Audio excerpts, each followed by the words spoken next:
I've been alive in this country, in the United States of America, over 66 years. My parents were born and died here. Their parents were born and died here, and so on and so forth. So 66 years and a little more after I was born, I find myself in this, what I would call, effed up situation. Not of my own choice, because I would never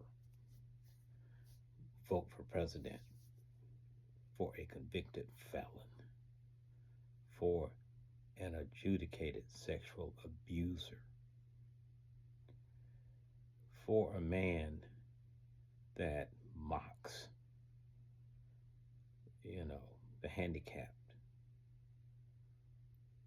for a racist, a misogynist, whatever you want to call it, and entrust my future and the future of everybody else to him just because I thought he was going to hold somebody else back or push him back to let me get ahead. You know, um, now we see where we are. Donald Trump just put tariffs on the world that's going to increase costs for everybody in the United States, including those who voted for him, who thought, oh, he's going to lower prices. That's what he said day one. Um, it's my turn now to get Social Security.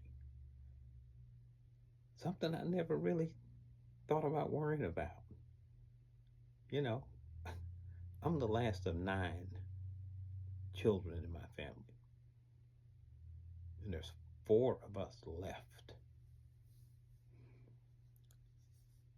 And then this guy is just stripping everything down to the bone.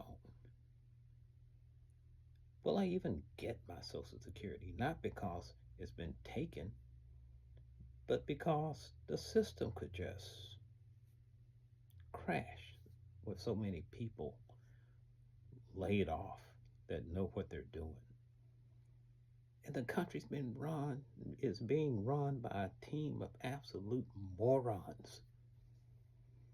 I mean, a combination of drunkards, uh, vaccine skeptic quacks, you know, crooked attorney generals.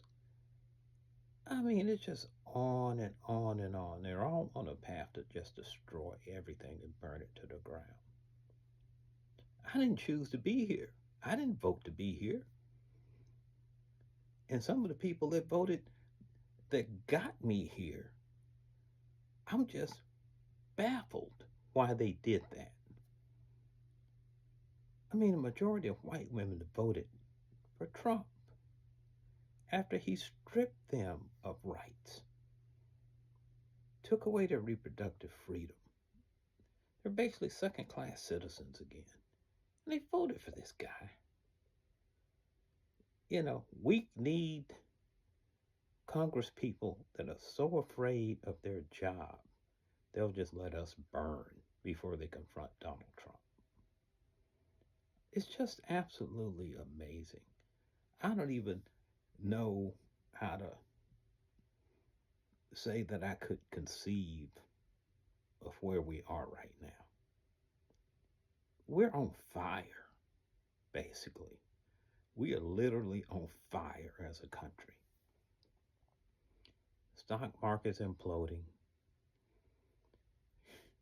The whole world is taking aim at the United States financially because of all these tariffs that Trump put out worldwide. Except for Putin and Russia. They seem to be not on that big list. You tell me why. I don't know. But I got to tell you, with all the stuff that my parents went through when I saw them not be able to fully participate in society because they were under Jim Crow and segregation. I mean, I was born into Jim Crow and went to school my first 2 years at a Jim Crow elementary school and worked my butt off to overcome all that and to end up here where basically there are attacks every day. Oh, anti-DEI, which diversity, equity, inclusion. They don't want diversity or equity or inclusion.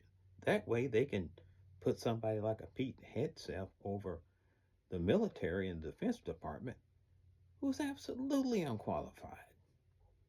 I mean, he's holding sensitive meetings about attacks before they happen from his house on some app on a cell phone, and including a reporter on the chat.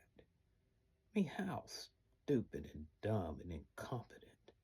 And they want to call that meritocracy. I call it just good old boy network. And that's what they want to pass for meritocracy. Look, I'm 66. I'm sorely disappointed in my fellow Americans, to say it lightly. But somebody better step up or wake up. This movie is not a sequel you want to make. Remember the other sequel in our most recent history.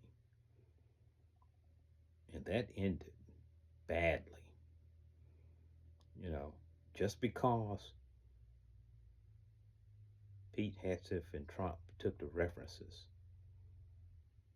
alluding to the Holocaust off the Pentagon website, that edict of never forget still applies.